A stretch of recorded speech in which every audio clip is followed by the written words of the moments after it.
하나님 아버지 감사합니다. 부족한 자를 세워주셨사오니 입술을 사용하셔서 오직 주의 음성만을 듣게 하여 주시옵소서.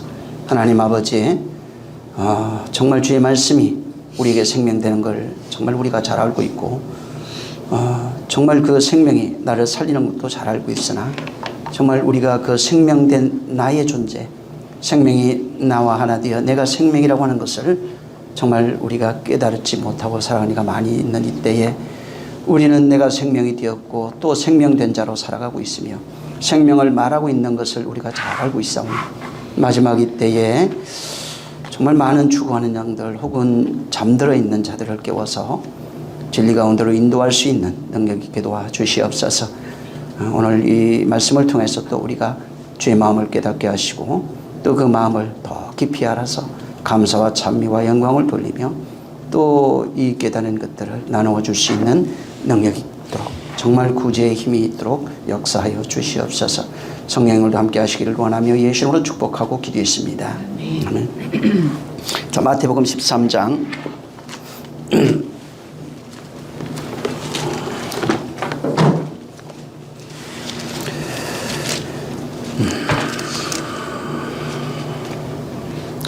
자,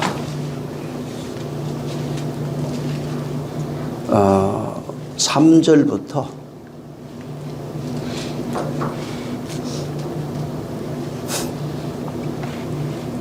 다시 한번 읽겠습니다. 그냥 23절까지 읽겠습니다. 자, 시작. 예수께서 비유로 여러 가지를 저희에게 말씀하여 가라사대 씨를 뿌리는 자가 뿌리러 나가서 뿌릴새 더러는 길가에 떨어짐에 새들이 와서 먹어버렸고 더러는 흙이 얇은 돌밭에 떨어짐에 흙이 깊지 아니하므로 곧 싹이 나오나 해가 돋은 후에 타져서 뿌리가 없으므로 말랐고 더러는 가시떨기 위에 떨어짐에 가시가 자라서 기운을 막았고 더러는 좋은 땅에 떨어짐에 혹 100배, 혹 60배, 혹 30배의 결실을 하였느니라. 귀 있는 자는 들으라 하시니라. 제자들이 예수께 나와 가로되 어찌하여 저희에게 비유로 말씀하시나이까? 대답하여 가라사대 천국의 비밀을 아는 것이 너희에게는 허락되었으나 저희에게는 아니되었나니 무릇 있는 자는 받아 넉넉하게 되되 무릇 없는 자는 그 있는 것도 빼앗기리라. 그러므로 내가 저희에게 비유로 말하기는 저희가 보아도 보지 못하며 들어도 듣지 못하며 깨닫지 못함이니라. 이사야의 예언이 저희에게 이르렀으되 너희가 듣기는 들어도 깨닫지 못할 것이요 보기는 보아도 알지 못하리라. 이 백성들의 마음이 완악하여져서 그 귀는 듣기에 둔하고 눈은 감았으니 이는 눈으로 보고 귀로 듣고 마음으로 깨달아 돌이켜 내게 물침을 받을까 두려워함이라 하였느니라. 그러나 너희 눈은 봄으로 너희 귀는 들음으로 복이 있도다. 내가 진실로 너희에게 이르노니 많은 선지자와 의인이 너희 보는 것을 보고자 하여도 보지 못하였고 너희 듣는 것들을 듣고자 하여도 듣지 못하였느니라.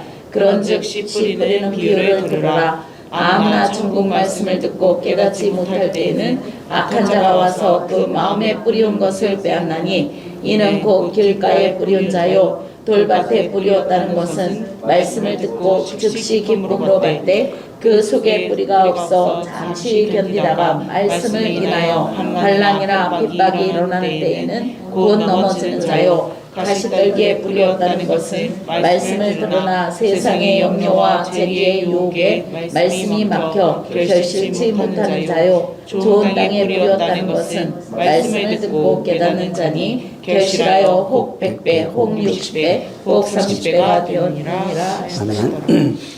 지난 시간에 것을 좀 기억을 해야 됩니다. 지난 시간에 말씀을 드렸지만은 주님이 비유로 하시는 이유를 분명히 말씀하고 있습니다. 여기 보면은 허락된 자와 허락되지 않은 자가 있다는 거예요. 천국 비밀이 허락된 자라고 돼 허락이라고 하는 단어가 디돔이라고 되어 있어요. 거기는 그러니까 천국 비밀을 넘겨준 자가 있고 넘겨주지 못한 자가 있다고 말합니다. 그래서 넘겨받은 자는 있는 자는 넉넉하게 되고 또 없는 자는 있는 것도 빼앗기리라 이렇게 말씀했어요. 허락된 자는 그분이 무엇을 넘겨줬어요. 그러니까 여기는 지금 천국 비밀이라 이렇게 돼 있고 허락되지 아니한 자는 그분이 넘겨준 것이 없는 겁니다. 그러니까 허락된 것이 없다는 게 허락이라고 하는 단어 자체를 한번 나중에 또 보시기 바랍니다. 그래서 그분이 넘겨준 것이 있는 자와 넘겨준 것이 없는 자를 말하는 겁니다. 근데 넘겨준 것이 없는 것은 있는 것을 빼앗긴다고 말씀을 드렸어요. 여기도. 자, 넘겨준 것이 없는 것은 그 남아있는 인생 속에서 그분의 것이 없는 거예요. 남아있는 인생 속에 그분을 알 수 있는 그 인생의 역사가 전부 다 빼앗겨버리는 겁니다. 그러니까 말 그대로 율법으로 살다가 죽는 거예요. 육체의 정욕으로만 살다가 죽어버리는, 인생의 기회를 얻지 못하는 것을 말하는 겁니다. 그래서 여기에 허락되다고 하는 단어 자체가 그분으로부터 넘겨받은 그 자는 있는 자입니다. 천국을 가지고 있는 자예요. 천국 비밀을 가지고 있는 자고, 없는 자는 그 천국 비밀이 없는 거예요. 그래서 남은 생애 동안 전혀 하나님께서 넘겨주신 것이, 허락된 것이 전혀 없는 겁니다. 자, 근데 여기에 그보다 중요한 것이 있는데, 여기 지금 씨 뿌리는 비유입니다. 우리가 잘 알고 있듯이 이 씨 뿌리는 비유는 너무나 많이 들었고 잘 알고 있는 내용입니다. 자, 여기서 뭘 얘기해 주고 싶으냐면은 하나님은 씨 뿌리는 자라는 거예요. 자, 하나님이 인생들에게 씨 뿌리는 겁니다. 근데 씨를 여기 얘기하면서 여기 보면은 천국의 씨라고 말하고 있어요. 그 씨를 우리가 생각하는 씨는 맞아요. 맞는데 그 씨를 주님이 말씀하시는 것은 씨는 천국 복음이라고 말합니다. 그러니까 천국 비밀 이렇게도 돼 있고 여기는 지금 천국의 복음이에요. 그래서 씨라고 하는 게 뭘 상징하냐면 복음을 비유하는 겁니다. 예, 복음을 상징하는 거예요. 그래서 하나님의 사역이 인생들에게 씨 뿌리겠다는 겁니다. 자, 씨를 뿌리는데 여기는 지금 좋은 밭, 그 돌짝밭, 가시밭, 길가 이렇게 되어 있어요. 하나님의 사역이 씨를 뿌려서 씨를 뿌리는 이유가 뭐냐면 뭘 얻으려고 하는 겁니다. 그러니까 씨를 뿌려서 결국은 열매를 얻겠다는 겁니다. 그래서 씨를 뿌리는데 좋은 땅 혹은 가시덤불, 돌짝밭, 길가라고 비유되어 있지만은 이것을 여기는 마음이라고 표현해 놨어요. 그러니까 하나님이 씨 뿌리는 농사하는 장소가 어디냐면은 마음입니다. 하나님이 씨를 뿌리는 그 사역은 모든 인생들에게 동일하게 적용되고 있는 거예요. 그래서 씨를 뿌리고 그 하늘의 씨입니다. 천국의 여기는 이제 비밀, 하늘의 비밀, 천국의 복음 이렇게도 얘기하는데 이것을 뿌려서 거두겠다는 겁니다. 그래서 창세기부터 계시록까지 하는 얘기는 뭐냐면은 씨를 뿌려서 거두시는 그분의 사역이 여기에 기록이 되어 있는 겁니다. 그래서 우리 마음속에 우리 인생의 역사 속에서 그분이 씨를 뿌리는 것이고 그 씨가 결국은 뿌리를 내리고 싹을 내고 또 줄기를 내서 꽃을 피우다가 열매를 내면은 그분이 거두겠다는 것입니다. 그래서 이 씨라고 하는 단어, 여기 지금 이 본문에 나오는 씨라고 하는 단어, 그 스페이로라고 되어 있어요. 이 씨라고 하는 이 단어가 씨 뿌리다, 헛뿌리다 이런 것들이 굉장히 이제 그 여러 가지로 쓰여지고 있고 좀 더 들어가 보면 영적인 씨를 뿌리는 것, 어떤 사상을 퍼뜨리고 이런 겁니다. 근데 나중에 이 제라를 들어가면 어떻게 되냐면은 정액 이렇게 나와요. 동물의 씨, 혹은 사람의 씨, 혹은 자손, 정자 이런 식으로 나가요. 그래서 이 제라라고 하는 게 어떤 생명의 근원을 얘기를 하는 겁니다. 그러니까 우리 씨라고 하는 거 있잖아요. 동물의 씨든 아니면 콩이나 팥, 과일이 됐든 상관없어요. 이거 씨라고 하는 것이 있는데 이 씨는 그 안에 그 세계가 담겨 있는 겁니다. 그래서 제라 속에는 일반적으로 쓰여지는 씨, 그러니까 동물의 씨, 사람의 씨, 혹은 일반 식물의 씨 같은 이런 씨라고 하는 의미로 쓰여지고 있지만 이것을 통해서 말씀하고 싶은 것이 뭐냐면 하나님의 생명의 씨를 말해주고 싶은 거예요. 그러니까 하나님의 생명의 씨를 그분이 뿌리겠다는 겁니다. 그래서 그 씨라고 하는 것이 계속해서 씨를 얘기를 해주면서 하나님이 씨 뿌린다고 얘기를 하는데 이것을 아주 정확하게 지난 시간에도 제가 말씀을 드렸는데 이스라엘이 몸으로 경험하게 만든 사건이 뭐냐면은 절기예요. 칠절기라고 하는 겁니다. 이걸 이제 크게 세 절기로 나누는데 첫 번째가 6월절이에요. 두 번째가 오순절 맥추절이라고 합니다. 그 다음에 이제 세 번째가 씨를 거두어서 장막에 거두는 장막절, 수장절로 이렇게 되어 있는 겁니다. 이걸 그래서 출애굽기 12장에 가면 계속해서 자세하게 설명해 줘요. 그리고 이것을 반드시 지키라고 합니다. 우리 이번 주가 고난주일이죠. 다음 주가 부활주일이 됩니다. 아니, 부활주일. 예, 맞죠? 예, 부활주일이죠. 죽고 그거니까. 맞아요. 어떤 실제 이스라엘이 겪고 있는 절기를 통해서 예수님이 유월절에 와서 죽고 3일 후에 부활하고 그 다음에 50일째 되는 날에 성령이 오시는 맥추절이 있어요. 그 다음에 이제 다시 장막절 2달인가 지나서 이제 장막절이 오는데 그 장막절을 통해서 그 의미를 그들이 깨닫게 한 겁니다. 그래서 모든 곡식을 창고에 드리는, 모든 것을 창고에 드리는 그것을 말하는 겁니다. 그래서 그분이 씨를 통해서, 우리가 알고 있죠. 세상에 있는 씨니까 씨를 통해서 실제 하나님이 씨 뿌린다고 하는 것. 근데 하나님의 씨는 그 안에 생명이 있어요. 똑같은데 이건 영생하는 씨라는 겁니다.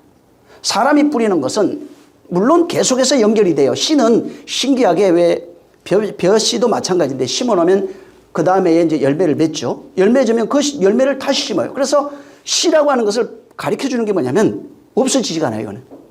생명은 영원하다고 하는 것을 가르쳐 주는 겁니다. 모든 생명, 사람도 마찬가지입니다. 사람은 죽는데 뭐냐면 그 씨는 안 죽어요.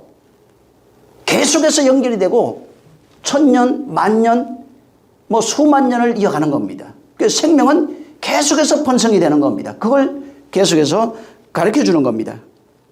그래서 하나님이 이와 같이 하나님의 생명은 영원하다는 겁니다. 씨는 죽질 않아요. 씨는 영원한 겁니다. 그래서 우리 안에 그분이 씨를 뿌리고, 그게 구속사예요. 그분이 당신의 씨, 영원한 생명의 씨라고 하는 영원한 그 씨를 우리 가운데 뿌리셔서 바로 그분이 거둬들이겠다는 겁니다. 그래서 하나님의 사역은 씨라고 하는 말씀이에요. 씨라고 하는 그 생명입니다. 그를 우리 가운데 뿌리는데 뿌리는 방법을 아들로서 얘기해놨어요. 예수 그리스도로 얘기해놓은 겁니다. 그에 죽지 아니하면 절대로 씨가 뿌려지지가 않아요. 그래서 주님이 말씀하시기를 씨 뿌리는 방법이 뭔지 아느냐. 한 알의 밀알이 땅에 떨어져 죽지 않으면 많은 열매를 맺지 못한다. 이처럼 많은 열매를 얻기 위해서 아버지는 농부인데 많은 열매를 맺기 위해서 내가 죽어야 하리라 이렇게 말합니다.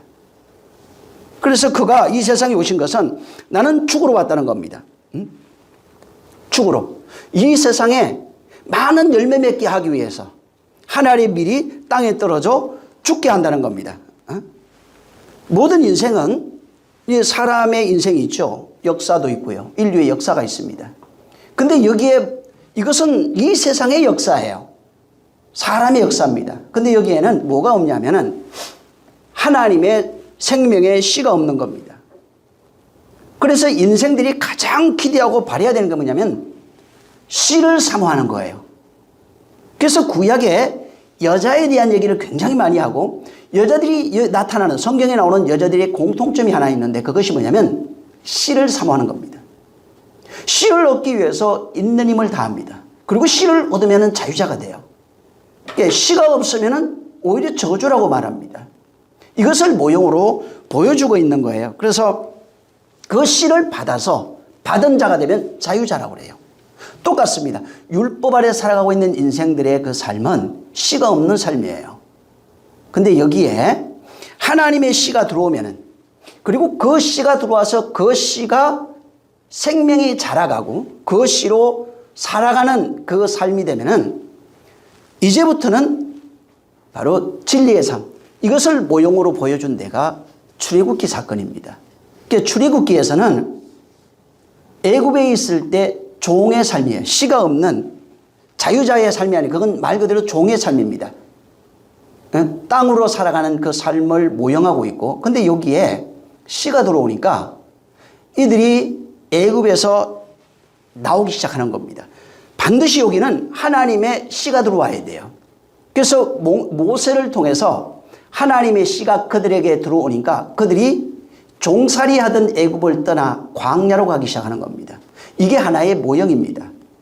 그래서 하늘의 씨를 담은 자는 바로 하늘의 씨를 담게 되면은 애굽이라고 하는 이 세상, 이 세상, 율법이라고 하는 세상을 떠나서 광야로 나오기 시작하는 거예요. 근데 하늘의 씨가 없으면은 광야로 나올 수가 없는 겁니다. 그 출발이 바로 그 하늘의 씨를 얘기를 하는 겁니다. 그리고 그 씨를 받아서 이제 광야로 나왔어요. 문제는 뭐냐면 광야에서 그 씨가 자라가야 됩니다. 그 씨의 내용을 알아야 돼요. 근데 그 씨의 내용을 모르면은 가나안에 들어갈 수 없는 겁니다. 그래서 하나의 모형으로 해놓은 거지만 애굽에 있던 자들이 명령을 따라서 씨 받아가지고 광야로 나왔는데 광야에서 해야 할 일을 보여줬어요. 그게 뭐냐면 옛사람이 죽어야 돼요. 애굽의 사람이 죽어야 된다고요. 그리고 씨를 받은 그 씨의 사람, 새로운 사람이 나와야 되는 겁니다. 거기서.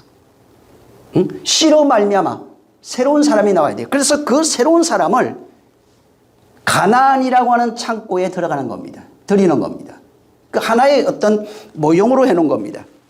그래서 하나님이 원하는 게 뭐냐면 하나님의 어떤 그 약속 씨를 줬어요. 그래서 하나님은 아까도 얘기했지만 농부입니다. 내 아버지는 농부인데 농부가 원하는 건 열매를 원하는 거예요. 이스라엘을 애굽에서 불렀어요. 그리고 광야로 끌고 나와서 광야에서 그들을 양육합니다. 자라게 한 거예요. 그리고 그들이 열매가 되면은 가나안 가서 그분이 거두는 삶을, 자유자의 삶을 주려 했는데 광야에 나왔는데 뭐가 문제냐면은 애굽에 있던 삶을 그리워하는 겁니다. 종살이 했던 그 삶을 그리워하는 거예요. 하나님이 원래 얻으려고 하는 씨는 뭐냐면 아들의 씨입니다. 자유자의 씨예요. 종의 씨가 아니에요. 애굽에서는 종의 씨로 살아가는 자들입니다. 근데 가나안에서는 자유자의 씨로 살아가야 돼요. 이게 하나님이 얻으려고 하는 거예요. 근데 광야로 끌고 나와도 이들은 자유자의 삶을 살기보다는 종의, 노예의 삶을 그리워하는 겁니다. 그래서 그들은 여전히 광야에 나와도 애굽의 삶을 그리워하는, 노예의 삶을 그리워하는 자들이에요. 하나님은 그들인데 노예의 삶을 살고 있는 자들은 창고로 드릴 수가 없어요. 그래서 거기에 모형으로 광야에서 그들을 전부 다 노예의 삶을 그리워하는, 다시 말해서 율법 아래에 있는 자들이 모형이에요. 이게 율법으로 의지하고 율법으로 살아가고 있는 자들을 광야에서 다 멸절시켜버립니다. 반드시 죽어야 되는 거예요. 반드시 옛사람이 죽어야 됩니다. 그리고 자유자로 나온 새 사람들, 자유자가 된 그 아들들만 가나안으로 데려가 들어간다고 하는 그 모형을 거기에다가 심어 놓은 겁니다. 그래서 하나님이 이스라엘을 택해서 이스라엘의 그 민족이죠. 민족을 택해서 그들의 삶, 역사, 여정을 통해서 하나님이 진정 원하시는 것이 무엇인지 비유로 보여주고 있는 겁니다. 정말 하나님이 원하는 것은 농부로 표현되어 있지만 그 농부는 씨 뿌린다는 얘기입니다. 씨를 뿌려서 열매를 얻겠다는 겁니다.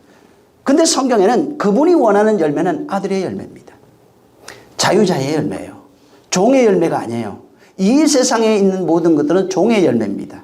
근데 하나님이 원하는 것은 종의 열매가 아니라 바로 아들의 열매예요. 그래서 아들의 열매를 그가 얻기를 간절히 바라고 바랍니다. 그래서 지난 시간에도 제가 사사기 얘기했는데 그분이 좋은 포도나무, 좋은 포도밭을 만들고 좋은 포도나무를 거기 심었어요. 거기는 극상품으로 나옵니다. 극상품의 포도나무를 심어놓고 그분이 원하는 극상품의 포도 열매를 얻으려고 하는데 이스라엘이에요. 인류를 상징하는 겁니다. 그 극상품의 포도나무는 그 하늘에서 내려온 거예요. 하나님이 주신 그 생명을 말합니다. 이걸 얻으려고 이스라엘이라고 하는 그 밭에다가 가장 좋은 하늘의 씨를 그에게 심어줬어요. 근데 그들은 율법이 진리인 줄 몰랐어요. 그래서 극상품의 포도 열매를 얻으려고 그들에게 심어서 갖고 봤더만 이들이 내는 것은 극상품의 포도 열매가 아니라 들포도 열매를 맺었다고 하는 거예요. 그러니까 종의 열매 맺은 겁니다. 아무리 좋은 것을 줬는데 그들은 여전히 그것을 행위로 바꿔버린 겁니다. 자, 하나님이 원하는 것은 하늘의 씨가 그대로 나타나는 겁니다. 하늘에 씨를 심으면 하늘의 생명이 그대로 나타나야 돼요. 진리를 줬으면 진리가 돼야 되는 겁니다. 율법에 대해서 전에도 말씀을 드렸는데, 율법이라고 하는 게 우리가 알고 있는 그 구약 성경 율법, 신약 성경 진리 뭐 이렇게 얘기를 합니다. 좀 면밀히 보면은 그렇지가 않습니다. 이 성경 자체가 그냥 하나예요. 하나인데 구약에는 모형으로 나타나고 있어요. 그러니까 율법이라고 하는 것 자체가, 율법을 전에 밤송이 제가 얘기를 했는데, 율법이라고 하는 것 자체는 겉으로 보여지는 것은 율례와 도덕과 행함 이런 것들이에요. 그래서 율법을 겉으로 보면 전부 다 행하는 것입니다. 육체로 행하는 행동으로 나타나요. 근데 그 안에 율법이 담고 있는 진짜 그 안에 씨의 생명을 보면은 자유예요. 그래서 겉으로 보면 찌르고 아프고 그 가까이 할수록 괴롭습니다. 하지만 껍데기를 까서 보면 그 안에는 생명이 있어요. 단 꿀과 같은 것이 있다고요. 그래서 율법이 진리라고 하는 말을 이해를 못하면은 아무리 구약 성경을 봐도 구약 성경 속에 담겨 있는 그분의 마음을 알지 못합니다. 그래서 구약 성경에도 하나님의 마음이라는 걸 찾아보면 전부 다 신약하고 똑같아져요. 그 마음 속에는 하나님의 사랑이 있어요. 인자가 있어요. 국률이 있어요. 거룩이 있어요. 신령함과 온전함이 있어요. 그 구약에 그게 다 있는 거예요. 근데 겉으로 보여지는 내용은 행함입니다. 그래서 행하고 행하지 않으면 죽잖아요. 저주받고 괴롭고 슬프고. 왜? 겉으로 행한, 사람이 행함으로 봤기 때문에 행함으로 나타난 것을 행함으로 말미암아 하나님 앞에 나가니까 율법적 기준에 적용을 받아서 율법으로 말미암아 괴로움밖에 나타나지 않는 겁니다. 그래서 갈라디아에도 바울이 얘기한 것처럼 진리를 줘도 예수 그리스도라고 하는 복음을 줬지만은 사람들이 그것을 다시 율법으로 바꿔버립니다. 그래서 너희가 다른 복음을 쫓는 게 이상하다고 말합니다. 율법, 진리를 가르쳐 줬는데 예수님이 직접 오셔서 진리가 뭔지를 얘기해 줬어요. 그것을 들었음에도 불구하고 그 내용을 육체의 행함으로 바꿔버린 겁니다. 율법으로 지켜야 할 그런 율례와 도덕으로 바꿔버린 겁니다. 그래서 그리스도의 복음을 율례와 도덕으로 바꿔버린 그것에 대해서 굉장히 책망을 하면서 그 뒤로 가면 어찌해서 너희가 그리스도로 시작한, 성령으로 시작했다가 성령으로 맞춰야 되는데 어찌해서 성령으로 시작했는데 너희가 육체로 바치려 하느냐, 이렇게 이제 책망을 하는 겁니다. 그래서 하나님이 원하는 것은 성령으로 말미암아 자유자의 열매예요. 자유자의 씨입니다. 그런데 성령을 예수 그리스도로 말미암아 성령이 오셨고 성령이 오셔서 자유자의 열매를 맺는 자가 되기를 원했지만은 오늘날 교회가 종의 열매를 맺는 교회가 된 겁니다. 제가 며칠 전에 유튜브 이렇게 좀 보다가 이찬수 목사님인가? 그 분당. 그분이 쓴 그 설교 제목이 그렇더라고요. 제가 보는 눈에는, 제가 오늘날 바라보고 있는 교회의 모습은 가망이 없습니다. 이게 설교 제목이에요. 다 죽었다고 돼 있더라고요. 오늘날 모든 교회가 가망이 없습니다. 그러니까 여전히 하나님이 주신 이 복음을 가지고 천국 복음을 줬는데 이것을 육체의 행함으로 다 바꿔버렸어요. 섬기는 것으로 바꿔버렸다고요. 성경은 사람들이 어떻게 보내에 따라서 섬기는 걸로 나타납니다. 그게 율법이에요. 그래서 성경은 섬기면 어떻게 되냐면 행함이에요. 전부 다 행함을 거룩 신령함으로 나타납니다. 성경을 잘못 보면 전부 다 행하는 거예요. 그래서 행하는 것이 교회의 모든 삶, 교회 밖의 모든 삶, 잘 섬기고 칭찬받는 겁니다. 근데 성경은 섬기는 게 아니에요. 섬기는 걸 넘어서야 되는 겁니다. 섬기는 거는 율법이에요. 섬기는 거라고 하는 것은 행함으로 말미암아 자기 의를 드러내는 게 섬김이에요. 그래서 섬김 속에는 뭐가 결과적으로 나타나게 되냐면 자기 의가 나타납니다. 자기의 행함으로 말미암는 자기 의, 자아의 만족, 자아의 의가 나타나게 되어 있어요. 근데 성경은 조금만 더 깊이 보면은 행하는 게 아니에요. 율법을 겉으로 봤을 때 전부 다 행함으로 율례와 도덕으로 보이는데 그걸 껍데기를 까서 딱 꺼내 보면은 행함으로 보여지지가 않아요, 아예. 성경은 만들어지는 얘기예요. 당신의 아들 만드는 얘기라고요. 다시 말해서 아까도 얘기한 것처럼 씨를 심고 그 천국 씨를 심어서 천국 씨의 열매를 만들어 거두어내는 얘기입니다. 그래서 성경을 행함으로 보면은 종교가 돼버립니다. 근데 행하는 것이 아니라 이것을 만들어지는 것으로 보면은 행하는 게 아예 없어요. 만들어지는 것으로 보면은 행함이 아니라 되어지는 겁니다. 그냥 그대로 되어지는, 말씀이 되어지는 역사를 경험하게 돼 있어요. 그래서 행함으로 볼 거냐, 행함으로 보는, 그래서 설교를 이렇게 들어봐도 모든 설교가 두 개로 딱 나눠집니다. 열심히 행하고 잘 섬기는 것, 이거는 율법적 설교예요. 다시 말하면 행함으로 말미암아 열심히 섬기는, 신을 잘 섬겨드려서 복을 얻고자 하는 종교가 돼버립니다. 이거는. 근데 그 말씀이 내게 심겨져서, 이 10%는 지금 비유하잖아요. 심겨져서 그분이 원하시는 열매를 그분이 거두시는 입장으로 본다면 전혀 다른 게 보여집니다. 내가 그분과 하나 되어지는, 그래서 이 개념을 보면 하나 되어지다, 연합, 그 다음에 만들어지는 것, 하나, 그 만들어지는 개념이 어떻게 되어지는지가 신약 성경에 절비하게 들려 있습니다. 그래서 그분으로 되어져서 그분이 당신의 아들을 만드는, 당신과 같은 존재로 만드는 것으로 보여지면 신앙생활 자체가 달라집니다, 이게. 그래서 실제 교회라고 하는 게 자유자의 열매를 맺어야 돼요. 그 은혜와 진리라고 이제 되어 있습니다. 은혜와 진리의 열매를 맺어야 되는데 오늘날 교회가 율법의 행위의 열매를 맺고 있는 겁니다. 그래서 율법의 행위의 열매를 맺으려고 그러다 보니까 교리가 많아지는 거예요. 그럴 수밖에 없는 것이, 이건 해도 되고 이건 하지 말아야 되고, 이건 지켜야 되고 이건 지키지 말아야 되고, 전부 다 다시 율법이 강화되는 겁니다. 그래서 오늘날 성도들이 내고 있는 열매는 이 본문에 말하고 있는 하나님이 원하는 열매가 아니에요. 전부 다 율법의 열매입니다. 그래서 선악간에 두 개로 보고 판단하는 겁니다.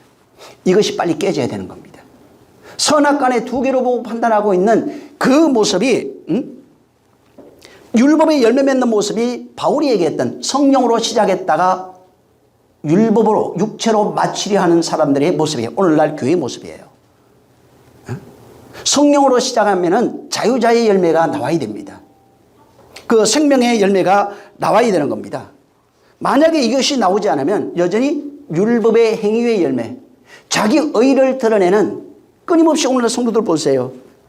자기 의를 드러내려고 해. 자기의 자랑을 만들려고 하는 겁니다. 그게 하나님이 원하는 그 열매가 아닌 겁니다. 그래서 창세기부터 계속해서 하나님이, 창세기에는 1장에 보면은 빈 얘기가 제일 많이 나오고, 그 다음에 이제 물 얘기가 나옵니다. 그 다음에 씨 얘기가 나옵니다. 이 같은 거예요. 그리고 이 빛의 얘기가 요한복음 1장에 나와서 그 빛이 뭔지를 설명해 줍니다. 또 물을 얘기를 하면서 그 물이 뭔지를 요한복음 6장에 가면 얘기를 합니다. 그래서 내가 하늘로부터 온 음료야, 양식이야, 그러니까 물이야, 먹이야, 이렇게 얘기해 줍니다. 그 다음에 씨를 얘기를 하면서 여기도 지금 얘기를 하는데, 거기 구약의 창세기에 그 씨 얘기가 나오는데 1장 11절 이하로 쭉 보면 나옵니다. 근데 예수님이 내가 씨라고 얘기해요. 내가 죽어야 많은 열매를 맺는다고 말하고 있는 겁니다. 그래서 여기 보면은 창세기 1장에 한번 가보세요. 여기에 뭐를 내야 돼요. 내라고 지금 하나님 명령을 하고 있어요. 반드시 그거를 내야 되는 겁니다. 1장 한번 11절 한번 읽어보세요. 11절. 자, 시작. 1장 11절. 창세기 시작. 하나님이 가라사대 땅은 풀과 씨 맺는 채소와 각기 종류대로 씨 가진 열매 맺는 과목을 내라 하심에 그대로 되어. 예. 반드시 씨 맺는 것을 내야 됩니다. 그 씨는 씨를 내는 거예요. 근데 여기 29절 한번 읽어보세요. 29절 시작. 하나님이 가라사대 내가 온 지면에 씨 맺는 모든 채소와 씨 가진 열매 맺는 모든 나무를 너희에게 주오니 너희 식물이 되리라. 네. 여기 보면은 씨를 내야 됩니다. 땅은 반드시 내야 돼요. 씨를 안 내면 이게 모형이에요. 씨를 안 내면 안 됩니다. 그리고 씨를 내라고 29절에 가면은 여섯째 날에 사람은 성경에 사람이 있어요. 사람은 어떤 존재냐면은 씨 맺는 채소와 씨 가진 열매 맺는 나무를 먹을 양식으로 가지고 있어요. 그들의 양식이 씨 맺는 채소와 열매 맺는 과목이에요. 사람만 먹을 수 있어요. 이거는 사람이 아니면 이걸 못 먹어요. 씨라고 하는 건 아까도 얘기했지만 여기서부터 흘러가는 씨의 내용이 하늘의 씨들입니다. 사람만 씨 먹는 거예요. 하늘의 것을 먹지 못하는 존재가 되면 사람이 아니고 여섯째 날에 가보면은 짐승으로 나옵니다. 네 발 가진 짐승만 바로 하늘의 것을 못 먹어요. 씨 있는 것을 먹지 못하는 겁니다. 땅은 반드시 내야 되는데 땅은 내야 돼요. 안 내면 안 되는 겁니다. 그 씨를 그분이 뿌린 거예요. 그 땅에다가 그 씨를 그분이 뿌린 거예요. 그리고 그분이 내라고 명령하는 겁니다. 모형이에요, 이게. 그리고 여섯째 날 가서 사람만 이것을 먹을 수 있어요. 사람이 아닌 것은 씨가 없는 채소만 먹습니다. 그냥 풀은 풀을 식물로 주노라 이렇게 말했어요. 근데 먹을 거리를 주노라 할 때 그 주노라가 디돔이에요. 그게 뜻이 똑같아요. 아까 건네주다. 하나님이 넘겨주다는 뜻이에요. 전부 다. 하나님이 넘겨준 것을 먹는 거예요.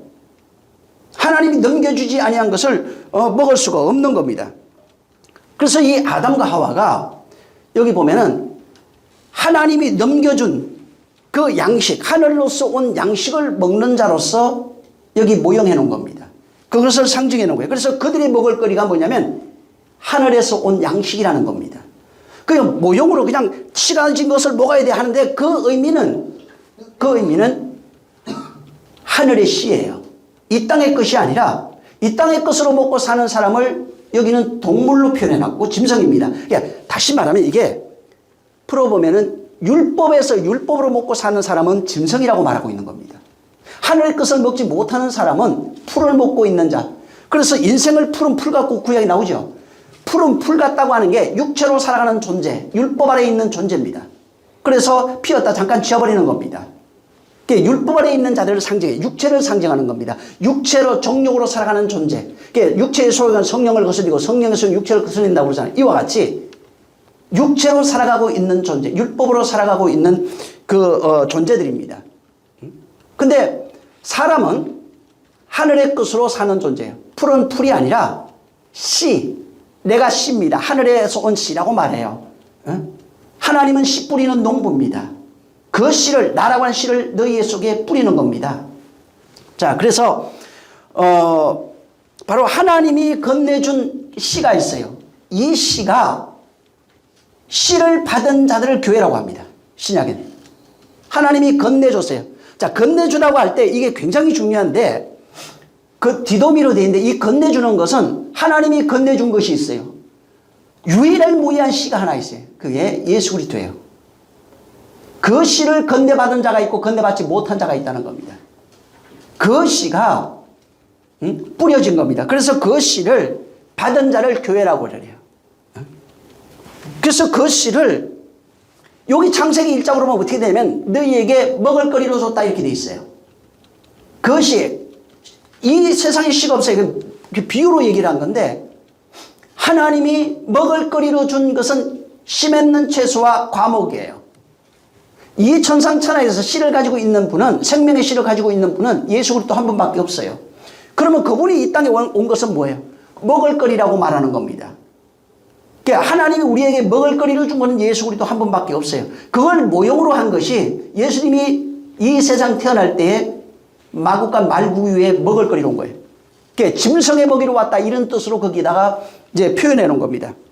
그래서 예수님이 요한복음 6장을 잘 보면은 썩을 양식, 썩지 아니할 양식을 말합니다. 그래서 저 계속 그 뒤로 읽어보면은 내 살이 참된 양식이고 53절 이하로 내 살은 내 피는 참된 음료로다 이렇게 말합니다. 그걸 먹을 거리로 줬다는 거예요. 그것이 뭐냐면 하늘에서 온 씨예요. 우리에게 건네준 그 씨예요. 그래서 예수님이 그 마지막 죽기 전에 제자들과 성찬식 할 때도 그 잔과 떡을 가지고 이제 축사하잖아요. 이건 내 몸이다. 이건 내 피다. 그러면서 이것을 언약의 피 그럽니다. 그러면서 그것을 우리에게 먹이로 주는 겁니다. 그래서 이게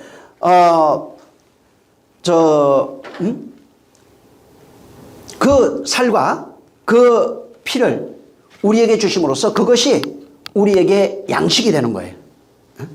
자, 창세기 3장을 한 군데만 더 좀 보겠습니다. 이게 3장에 씨에 관한 얘기가 다시 여기 지금 반복되는데 15절 한 번만 읽습니다.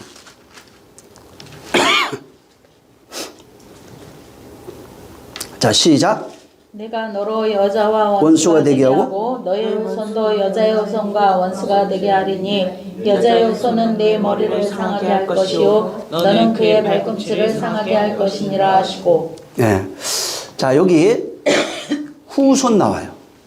여자의 후손과 원수가 되고 하는 겁니다. 자, 하나님이 인류를 구원하기 위해서 이제 아담과 하와를 타락한 그 3장에 보면은 어떻게 그가 타락하는지에 대한 내용이 나옵니다. 이것도 하나님이 나중에 여러분 타락 이런 거 있잖아요. 단어를 한번 좀 고민해 보세요. 타락, 부활 뭐 이런 거 있잖아요. 죽음 이런 게 우리가 생각하는 이 세상에서 쓰여진 단어는 맞아요. 사전적 의미는 맞는데 하나님이 그 단어를 써서 부활이 뭔지 우리가 생각하는 부활이 아니에요. 응? 그 의미는 맞아요. 맞는데 그 속에 하나님의 의미가 담겨 있다고요. 응? 죽음도 똑같습니다. 후손 뭐 이런 거 있잖아요. 전부 다 좀 깊이 보면은 그 굉장히 많은 은혜가 될 수 있어요. 자, 여기 하나님이 여기 창세기 3장은 아담과 하와가 타락한 이후에 그분이 뭘 주겠다고 얘기하느냐면 씨 준다 이 얘기예요. 그 15절부터 나와 있는 얘기예요. 14절, 15절부터 그 나와 있어. 타락한 이후에 뱀 나오고 아담 나오고 하와 나오고 하나님이 심판관이 돼가지고 심판하면서 야, 저 뱀은 이렇게 해라. 그 다음에 너 후손이 나온다. 15절부터 여자에게 그러죠. 너 수고해서 자식 낳을 거야. 그리고 자식 나오면은 그 끝에 가면은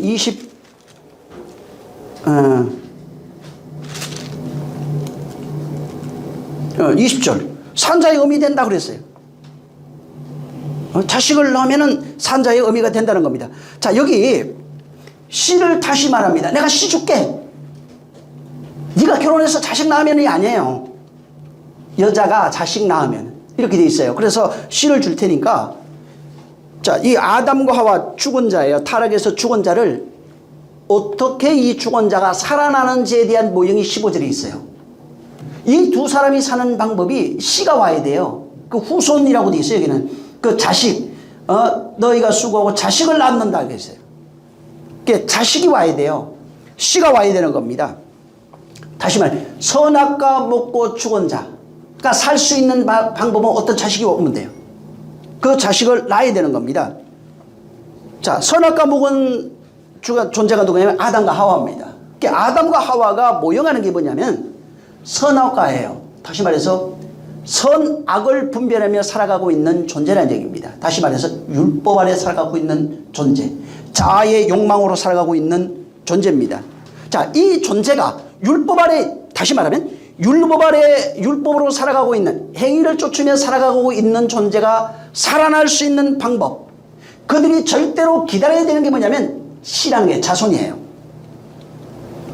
율법 아래 있는 존재가 인류죠. 선악을 판단하고 육체로 살아가고 있는 존재 인류예요. 너희가 살 수 있는 방법은 자식이라 이 말이에요. 아담과 하와가 살 수 있는 방법은 자식이에요. 율법 아래 행위로 살아가고 있는 존재가 기다리면서 살 수 있는 방법 자식밖에 없다는 겁니다. 그러니까 자식이 오면은 너희가 살 수 있다는 겁니다. 자, 여기 지금 그 3장 1절에 보면 뱀이 나와요. 이것도 자세하게 다 나중에 한번 얘기를 하겠지만은 뱀을 나중에 꼭 찾아보시기 바랍니다. 뱀도 찾아보고 원수 이런 걸 찾아보세요. 그래서 뱀은 뭐냐면 상징으로 이렇게 해놨는데 하나님 건너편에서 하나님의 원수로 살아가고 있는 뱀의 모습이에요. 일절 귀를 다 틀어막고 두 개로 판단하고 살아가고 있는 인생들의 모습을 말하고 있는 겁니다. 근데 그 뱀의 상태에서 율법으로 살아가고 있는 상태를 상징하고 있어요. 뱀의 상태에서는 하나님과 하나 될 수가 없습니다. 이건 원수라는 얘기예요. 뱀의 상태는 선악과 먹고 살아가고 있는 상태라고 말하고 있는 겁니다. 뱀과 선악과 먹은 상태가 동일해요. 그리고 뱀으로 살아가고 있는 그 상태가 율법 아래 살아가고 있는 그 상태입니다. 그래서 지금 뱀을 모형으로 해놓고 뱀과 같은 모습으로 살아가고 있는 아담을 모형으로 해놓고 자, 이게 아담과 하의 모습이 뱀하고 똑같은 거야. 뱀의 모습은 이런 거야. 이게 하나님의 원수고 하나님의 건너편에서 스스로 자기 생각을 쫓아가고 있는 존재다. 근데 이 존재가 바로 율법 아래 있어 둘로 판단하고 살아가고 있는 존재들인데 이들이 살 수 있는 방법이 있다. 이들이 살 수 있는 방법, 구원받을 수 있는 방법, 영생할 수 있는 방법, 하나님과 하나 될 수 있는 방법이 뭐냐면 여자가 15절이에요. 자식을 낳으면 된다. 그래서 이들이 절대로 기다려야 되는 것이 여인의 후손이에요. 자식을 기다리면 되는 겁니다. 그래서 자식을 기다려야 되는데 이 자식이 뱀과 싸워요. 뱀의 머리를 박살냅니다. 우리가 뱀이라는 얘기예요. 사실은 하나님 건너편에 있는 모든 아담과 하와가 뱀이에요. 뱀과 똑같은 모습을 가지고 살아가고 있는 존재. 뱀과 아담과 하와는 같은 거예요. 율법 아래 있는 존재로 같은 겁니다. 자, 뱀의 자리에 있는 아담과 하와 우리입니다. 선악을 판단하며 살아가고 있는 우리입니다. 율법의 욕망을 쫓아서 판단하며 자기 생각을 쫓아 살아가고 있는 육체의 욕망을 쫓아 살아가고 있는 우리입니다. 머리라고 하는 것은 그걸 상징하는 거예요. 주인되어 살아가고 있는 존재. 하나님 없이 선악이 주인되어 있어요. 그걸 뱀의 자리, 하나님 건너편 혹은 육신의 욕망, 율법적 자아라고 말합니다. 그래서 머리를 깬다는 것이 뭐냐면 뱀의 자리에 있는 우리를 그분이 오셔서 그 뱀의 머리, 신입니다. 율법적 자아가 신이 되어 있는 그 성을 만들고 신이 되어 있는 그 존재를 부셔버린다는 얘기입니다. 그래서 계시록에 가면은 새 예루살렘이 있고 새 예루살렘이 두 가지가 나옵니다. 예루살렘은 우리가 만들어 놓은 자아의 성이에요. 내가 그 성의 주인이 되어 있어요. 새 예루살렘은 그렇지 않아요. 새 예루살렘 성은 바로 그리스도가 주인 되어 있어요. 그래서 계시록에는 두 가지가 같이 있어요. 예루살렘 성, 엄녀입니다. 이걸 바벨론 성이라고 설명하고 있고 새 예루살렘 성은 하나님의 손으로 사람의 손으로 짓지 아니한 근데 일반 예루살렘 성은 사람의 손으로 지은 것이고 새 예루살렘 성은 사람의 손으로 짓지 아니한 하나님의 손으로 지은 건데 하늘에서 내려온다고 얘기한 거예요. 그래서 21장에 가면 자 구원의 길이 뭐냐면 이와 같이 하나님 건너편에 자아의 욕망으로 살아가고 있는 스스로 신이 되어 있는 나를 상징합니다. 머리는 그걸 상징해요. 그분이 바로 그 머리를 부신다는 겁니다. 그때부터 구원이 시작되는 거예요. 그래서 이 15절에 그 아들이 오면은 반드시 뱀의 머리를 상하게 되게 돼 있어요. 뱀의 머리를 상한다는 겁니다. 자, 여기 지금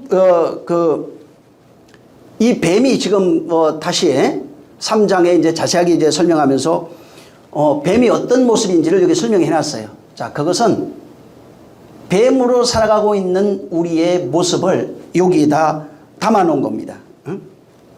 인간이 뱀처럼 사는 거예요. 뱀처럼. 그래서 뱀을 보면은 쭉 찾아보면 어떻게 되냐면 예수님이 그런 얘기를 해요. 갑자기 모세가 광야에서 뱀을 든 것 같이 인자도 들려야 하리라. 그럼 예수가 누구예요? 뱀이란 얘기예요. 그분이 뱀으로 오셨다는 겁니다. 인간이 뱀처럼 살아가고 있는 그 모습을 상징해서 그 뱀의 모형을 거기다가 가져다 놓은 겁니다. 그래서 율법이라고 하는 그 뱀이 간사하다고 그러잖아요. 항상 두 개로 판단하는 겁니다. 자기의 욕망을 쫓아서, 자기의 의를 쫓아서 선악을 판단하고 선악의 욕망을 따라 살아가고 있는 그 모습을 뱀으로 상징한 겁니다. 그래서 뱀으로 살아가는 사람들의 특징을 설명을 하면서 두 개로 봅니다. 항상 두 개로 보는데 여기는 뭐가 나오게 되어 있냐면 죄책감이 나와요. 먼저 자기를 봅니다. 자기를 보면서 죄책감이 들어요. 죄책감이 들고 그 다음에 나타나는 모형이 뭐냐면 자기 정당합니다. 자기 정당하는 방법은 여러 가지입니다. 아이 괜찮아. 합리화하기도 하고 대신에 다른 의를 행함으로써 이것을 묻어버리기도 하는 겁니다. 그래서 이 두 개로 뱀으로 살아가고 있는 자들은 여전히 죄책감 속에 있어요. 그래서 스스로 두려워하는 자는 심판이 있어요. 왜 그러냐면 자유가 없어요. 그건 아직까지 자유자의 열매를 맺지 못한 겁니다. 율법은 두려운 법이 아니에요. 겉으로 보면 맞아요. 그런데 율법의 내용을 알면은 자유자입니다. 그래서 이 율법 아래에 있는 존재, 여전히 선악적 구조로 살아가고 있는 존재를 여기는 뱀이라고 표현해 놓은 겁니다. 그래서 뱀은 판단, 옳고 그름을 판단하게 돼 있고 그 속에서 자기를 정당하고 죄책감을 가지고 있지만 스스로 그것을 해결합니다. 자기 의로서. 근데 문제는 거기에서 그치는 것이 아니라 이것이 주변에 있는 모든 사람들에게 그대로 영향을 미쳐버립니다. 그래서 자기의 가지고 있는 그 율법적 자아가 신이 돼서 나를 판단하지만 결국은 세상과 다른 사람을 판단합니다. 그리고 그 율법적 구조 안에 그들을 가둬버려요. 그리고 정죄하고 심판하는 겁니다. 복음에는 정죄가 없다고 그랬죠. 복음에는 정죄가 없어집니다. 근데 율법 안에는 정죄가 있어요. 율법 안에 있는 자는 정죄를 네가 정죄하는 그 정죄, 네가 헤아리는 그 헤아림으로 그 헤아림을 벗어날 수가 없어요. 남을 헤아리는 것이 아니라 결국은 내가 헤아림 속에 있다는 거예요. 다시 말해서 율법 아래에 있다고 하는 것을 말하는 겁니다. 자, 여인의 후손이 오면은 가장 먼저 하는 것이 바로 그거란 얘기예요. 두 개로 보는 것. 율법적 자아가 신이 돼서 살아가고 있는 그 모습. 하나님의 그것을 원수라고 그러는데, 그 원수되어 살아가고 있는, 뱀으로 살아가고 있는 그 모습을 그분이 오셔서, 예수 그리스도예요. 여기 이제 여인의 후손 이렇게 되어 있지만 예수 그리스도예요. 그가 오셔서 진리로 그 태어나서 만들어져 있는 자아의 그 덩어리, 그게 신이라고요. 육체를 말하는 게 아니에요. 내 속에, 내 마음 속에 내가 지금까지 살아오면서 공부를 했던 뭘 했던 자우저 책을 봤던 이걸로 만들어져 있는 자아의 신이 있다고요. 근데 이 구조가 하늘로서 온 그 씨로 말미암아 깨져버린다는 겁니다. 그걸 머리라고 표현해요. 이 머리가 아니고 율법적 자아가 신이 되어 있는 그 머리, 신이에요. 신을 말해요. 신의 머리, 자아의 머리, 욕망의 머리입니다. 선악의 그 머리를 말해요. 그 구조, 율법적 구조, 그걸 말하는 겁니다. 자, 그 씨가 들어오면은, 여긴 자식으로 되어 있는데, 그 씨가 들어오면은, 이 머리, 자기가 만드는 것, 혹은 타인이 만들어 놓은 것, 세상이 만든, 환경이 만든 그 자아를 부셔버린다는 겁니다. 그것을 삭제한다는 겁니다. 그게 구원의 시작이라고요. 그래서, 실제는 율법의 신, 그 머리입니다. 여긴 뱀으로 되어 있죠. 뱀으로 살아가고 있는 너, 율법으로 살아가고 있는 너, 그 다음에 그것이 신이 되어, 그것이 나의 신이에요. 그걸 머리라고 표현하는 거예요. 이 머리가 아니고 율법의 머리, 곧 신이 돼, 율법이 기준이 돼서 신으로 살아가고 있는 그 신의 머리를 자른다는 얘기입니다. 그 신의 머리가 잘라져야 돼요. 그 머리를, 그래서 15절에 그 얘기하는 거예요. 그 자식이 오면은, 그리스도예요. 예수 그리스도 오면은 네 머리, 자아의 머리, 그 신의 머리를 잘라버리겠다는 겁니다. 자, 문제는 뭐냐면, 잘 보세요. 모든 인간은 율법의 세상이에요. 율법의 세상에서 태어나서 율법의 세상에 살다가 율법의 세상에 죽습니다. 이건 그냥 자연이에요. 남들이 볼 때 오늘날 기독교인들이 착각하는 게 하나 있는데, 예수 믿었어요. 예수 모르는 자들이 있을 거 아니에요. 예수 믿어서 우리는 괜찮지 이제 그럽니다. 그러고 평안하죠. 여러분 저 모세가 시내산에서 말씀 호렙산에서 명령을 받고 애굽으로 갑니다. 애굽에 갔을 때 빠져나오는 과정 속에 많은 시간이 좀 필요했는데 그때 이스라엘 사람이 죽었을까요? 안 죽었을까요? 많이 죽었어요. 거기 그거 성전 신전 짓다가 엄청나게 죽었어요.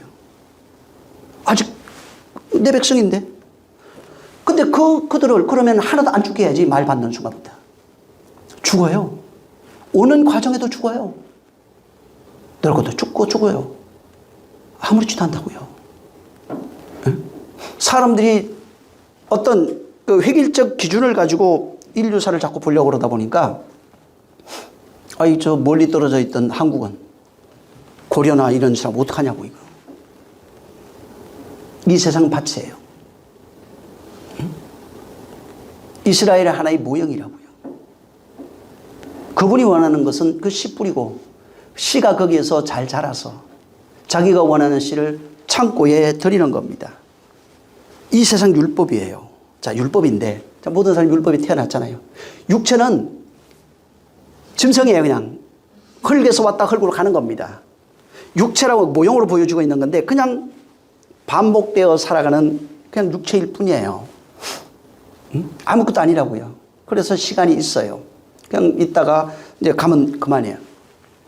이 세상에 태어난 모든 인간은 율법 아래 태어나서 율법 세상이죠. 율법의 구조 아래 살다가 죽는 겁니다. 자, 성경은 그 모습을 율법의 선악의 구조를 가지고 판단하며 옳고 그름을 판단하고 좋은 거 나쁜 거 기분 나쁜 거 안 나쁜 걸 판단하며 살아가고 있는 인생들의 모습을 한 사람을 들어다가 제일 먼저 보여준 사건이 가인입니다.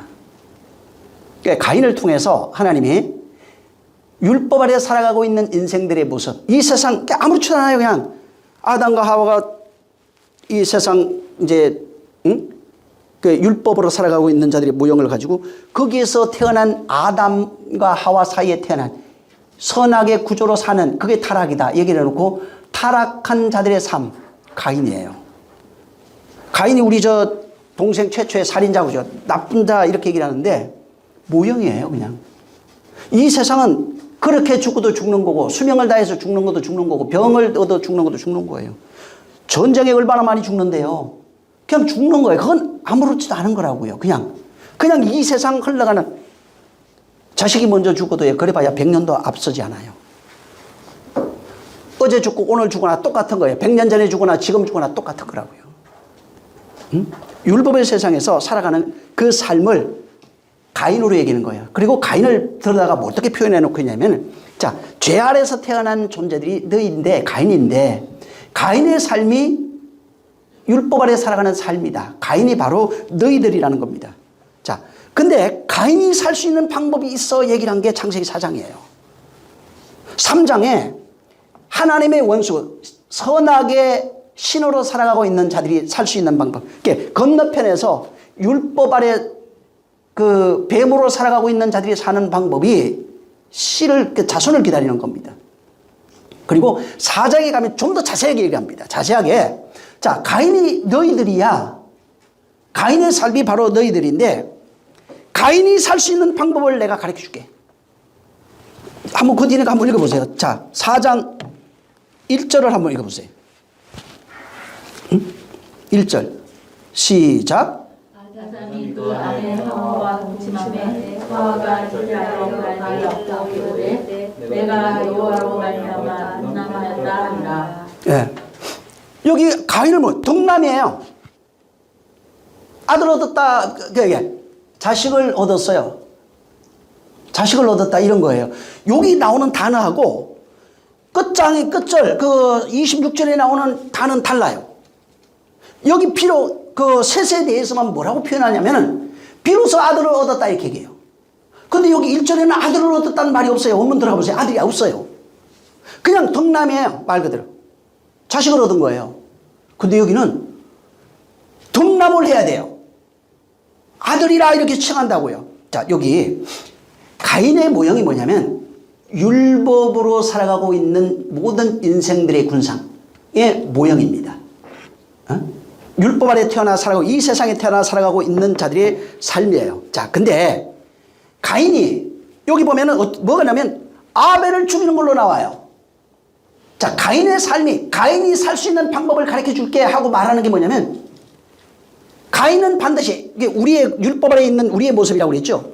율법 아래 살아가고 있는 우리의 모습이 가인을 살해한 자로 폭로돼야 됩니다. 반드시 땅에서 가인이 아벨을 죽여야 돼요. 무슨 얘기냐면 이 세상에서 우리는 하나님 앞에 잘 들으세요. 하나님 앞에 내가 가인이라고 하는 사실 이게 무슨 얘기냐면 하나님 앞에 나는 아벨을 죽인 자라고 하는 것이 발각돼야 된다고요. 그걸 말하고 있는 거예요. 여기 내가 가인인데 우리예요. 율법으로 살아가고 있는 우리가 율법 아래에 있는 자들이 가인이 아벨을 죽인 자라고 하는 것이 폭로돼야 된다고요. 근데 인류는 폭로가 안 되고 있는 거예요, 지금. 폭로된 사람이 누구냐면은 예수 믿는 사람들밖에 없어요, 지금. 하나님 앞에 폭로됐어요. 하나님 앞에 잡혀버린 거예요. 근데 잡히면 살아요. 근데 폭로되지 않으면 죽어요.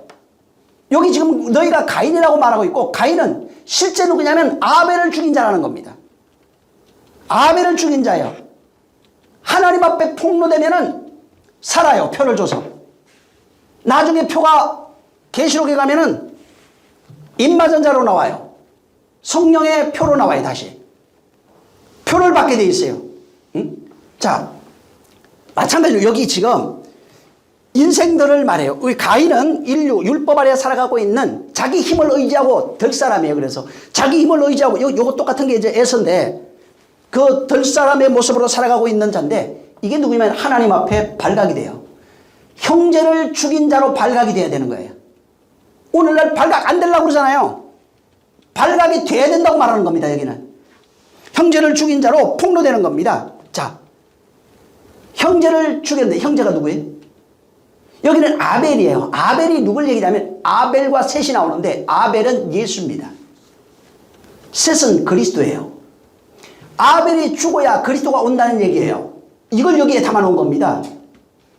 그래서 가인이 우리 인류예요. 땅에 율법으로 살고 인류를 가인으로 얘기해놓고 가인은 아벨을 죽인 자가 돼야 돼요.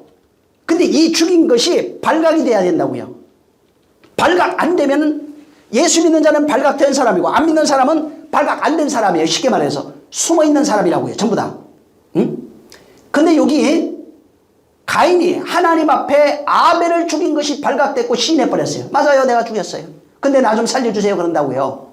그래서 거기 보면은 발각이 돼서 내가 죄인입니다. 내 좀 살려주세요. 하니까 하나님이 그에게 표를 줘요. 그리고 못 죽게 합니다. 이게 하나의 상징이에요. 자, 그래서 예수님이 이 땅에 오셔서 인류의 죄로 인해서 그가 죽습니다. 들에서. 그가 바로 인류에서 살해당한 거예요. 자, 여기 또 살해 그랬잖아요. 하나님이 보는 살해가 있어요. 하나님이 이건 살해하는 거야 이렇게 하는 게 있다고요. 그런데 인간이 생각하는 살해가 있어요. 모형은 같은데 달라요. 하나님이 볼 때 살해하는 자가 되어야 된다고요. 모형은 같아요. 살해라고 하는 그 단어는 같은데 뜻이 다르다고요. 하나님이 살해하는 것은 아들의 죽음만 살해라고 그래요. 응? 그 살해가 있어야 된다고요. 그리고 그 살해를 인정해야 돼요. 내가 살해한 자가 맞습니다. 인정해야 돼요. 그래야 셋이 와요. 그리스도로 셋으로 명명되어 있는 그리스도가 오시는 것입니다. 그래서 가인이 아벨을 죽였어요. 예수를 죽였어요. 우리가 예수 죽였어요. 예수 죽이고 나니까 셋이라고 하는 그리스도가 오는 거예요. 그걸 여기다가 해놓은 겁니다. 4장에다가 모형으로. 그래서 가인은 우리를 얘기하는 거예요. 구약에 있던 거 맞아요. 맞는데 그걸 가져다가 너희가 가인이야. 그리고 너희가 아벨 죽이잖아. 이것이 폭로된 거다. 폭로돼야 돼. 그리고 폭로되면 하나님이 너를 불쌍히 여겨서 또 다른 씨라고 나와요. 나중에 여기 사정을 한번 읽어보세요. 자세하게. 지금 시간이 없으니까. 그 또 다른 씨를 그에게 주셨다고 말합니다. 그래서 여기 무슨 얘기냐면 내가 예수를 죽인 자라고 하는 것, 이것이 밝혀져야 돼요. 다른 말로 내 율법이에요. 율법이 나예요. 율법적 구조로 완전히 내가 그냥 쩔어 있다고 이렇게 율법적 구조로 되어 있는 내가 바로 예수를 죽인 자라는 겁니다. 예수를 죽인 자예요.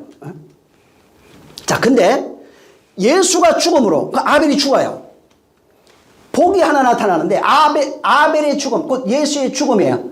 예수의 죽음은 예수님이 직접 마태복음 5장에 율법을 완전케 하러 왔노라 이렇게 말씀하셨는데 예수의 죽음이 나의 율법의 죽음으로 연결되어 있다고요. 예수의 죽음이 나의 율법적 자아를 삭제시킨다 이 말입니다. 그래서 반드시 그와 같이 죽어야 돼요. 예수님의 죽음이 밖에 있으면 안 돼요. 그분의 죽음이 우리 안에 들어가서 로마서 6장을 나중에 침대를 읽어보세요. 그분과 같이 내가 같이 죽고 같이 부활해야 되는 겁니다. 그래서 예수의 죽음이 몸 밖에 2000년 전에 있으면 여러분 그분과 상관없어요. 근데 그 죽음이 내 안에 들어와서 그가 나로 죽고 내가 그로 죽어야 되는 겁니다. 자, 그래서 내가 율법적 자, 율법의 세상에 태어나 율법적 자아에 살아가고 있는 우리 인생의 전체를 가인으로 표현해놓고 가인은 하나님 앞에 반드시 동생 아벨을 죽인 자로 폭로돼야 되는 겁니다. 그가 죽는다고 하는 것은 아벨이 나로 죽는 겁니다. 내가 바로 그로 죽는 겁니다. 그래서 그분이 오셔서 율법을 완전케 하는 방법이 뭐냐면 그의 죽음이에요.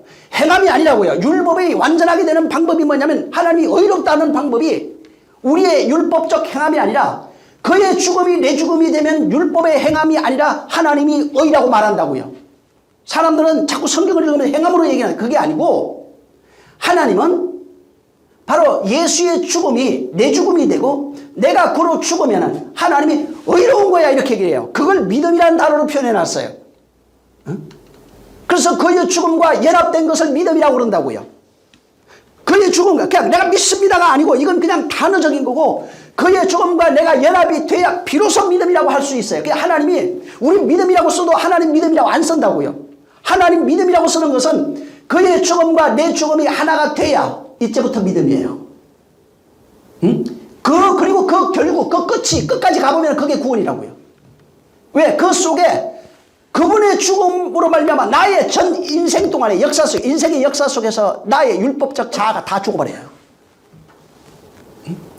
그리고 다 죽고 난 이후에 하나님 보시는 그 모습은 새 사람이었던 거예요. 신앙생활하는 가운데 죽어가는 모습은 옛사람이었던 거예요. 자, 그래서 예수님이 이 땅에 오셔서 내가 율법을 완전케 하러 왔노라 했는데 어디에서 완전케 되냐면 우리 안에서 완전케 됩니다. 우리 안에서 우리의 율법적 자아가 죽어지면서 완전케 되는 거예요. 그분이 완전케 되는 방법은 우리 안에서 우리의 율법적 자아가 죽어야 율법이 완전하게 되는 겁니다. 밖에서 이런 것은 아무 소용없어요. 나하고 율법적 자아가 율법을 완전케 하러 왔노라 어디에서? 우리 안에서. 그의 죽음으로 완전케 되었어요.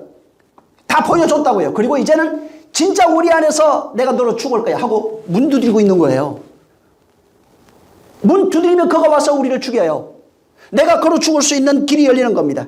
그래서 자, 내가 예수를 살해하는 자예요. 가인이 아벨을 죽인 자예요.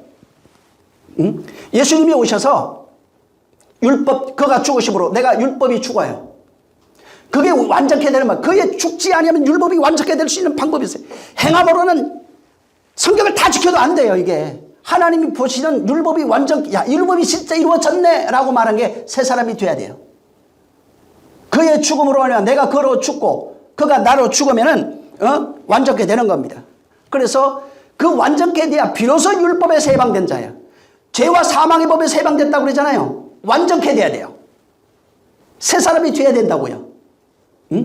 그래서 죽어가는 과정 속에 있다는 겁니다. 완전해져가는 과정 속에 있는 거예요. 자, 여기 저 8절 한번 보세요. 4장 8절. 4장 8절 시작. 가인이 그 아우 아벨에게 고하니라. 그 후 그들이 들에 있을 때에 가인이 그 아우 아벨을 쳐 죽이니라. 예, 바로 가인이 율법에서 해방되는 방법이 뭐냐면 그를 죽이는 것밖에 없어요. 가인이 아벨을 죽이면은 바로 율법에서 해방될 수 있어요. 그 죽였다는 것이 하나님 앞에 그 뒤로 가면 폭로돼야 돼요. 반드시 하나님 앞에 내가 아벨을 죽인 자입니다. 다시 말해서 내가 예수를 죽인 자라고 하는 것을 이게 폭로돼야 돼요. 그래야